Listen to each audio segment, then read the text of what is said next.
Thank you, Chairman Conley. I appreciate the opportunity to have an opening statement. And like you, I also have constituents who are awaiting refunds, and they've been seeking for them, many of them as far back as February.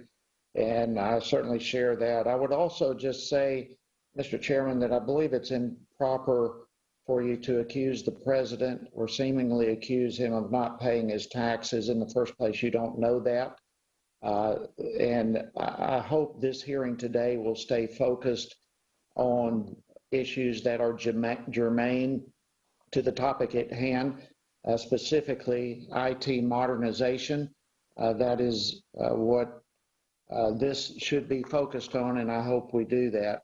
And with that, let me just say that this subcommittee has been tracking, as you all know, the legacy IT systems and the reality that those legacy systems pose a risk to federal agent missions and the purpose that many of our agencies have.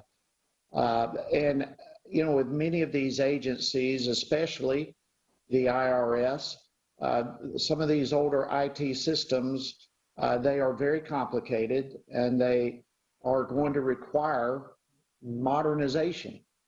It is inexcusable for us to be facing some of the issues that we're facing, and for our constituents and the American taxpayers to be the ones who are taking it in the gut over this. And without modern technology systems that can meet modern day challenges, our agency missions are at risk, and taxpayer resources will continue to be spent on archaic and inefficient technology systems of ages past. And this committee understands how the federal government continues to spend a majority of the IT budget merely maintaining these legacy systems instead of investing in IT modernization reforms, which needs to occur. With the majority of agency IT spending going to the operations and maintenance of these old systems, new investments are crowded out. I think that's where we need to get some answers today. We have talked a lot about different approaches that can be utilized and bring multi-year IT funding mechanism to be established.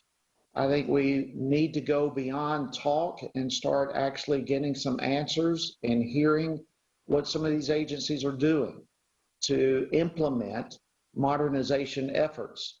And it is up to each of these agencies to utilize some of the resources that have been made available. With the IRS specifically, some modernization efforts, despite repeated large investments by Congress, which let's keep in mind, are really investments from the American taxpayer.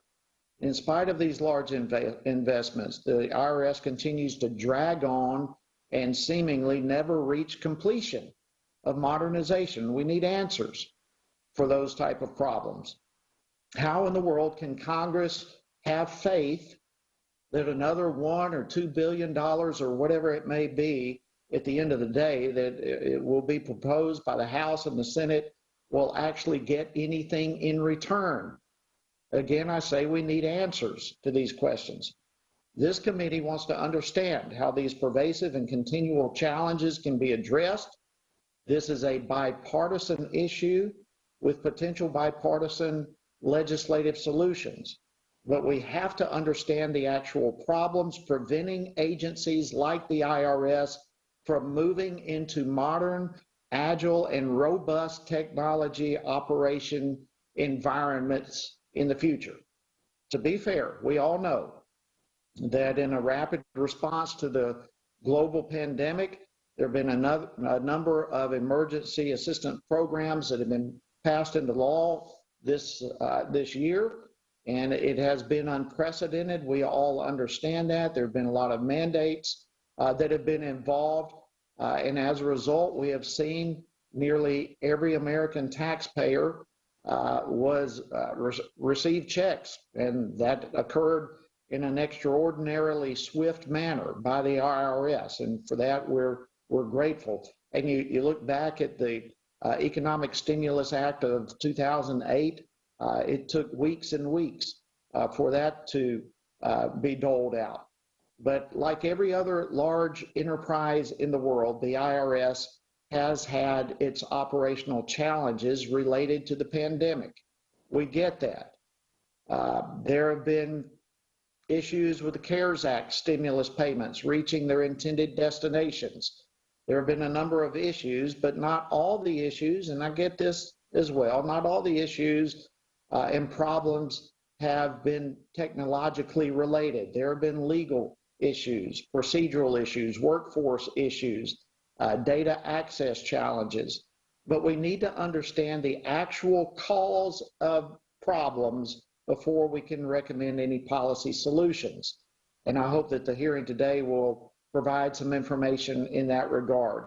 And to that point, Commissioner Reddick, I hope that you and the other witnesses today can help me and my colleagues understand how we can address the underlying barriers preventing successful technology modernization so that we can assure the success of the IRS's critical mission. Congress cannot afford to blindly continue throwing money at IT problems. We have got to find a new approach. We've got to have answers. We've got to have modernization. And so with that, Mr. Chairman, I want to thank you and I want to thank our witnesses for bearing with Congress in these proceedings. I thank them for participating in today's hybrid hearing, and I appreciate the opportunity to be able to have each of them here today. And with that, Mr. Chairman, I'll yield back. I thank the gentleman, and I look forward to working with him, and I thank him for the spirit, the bipartisan spirit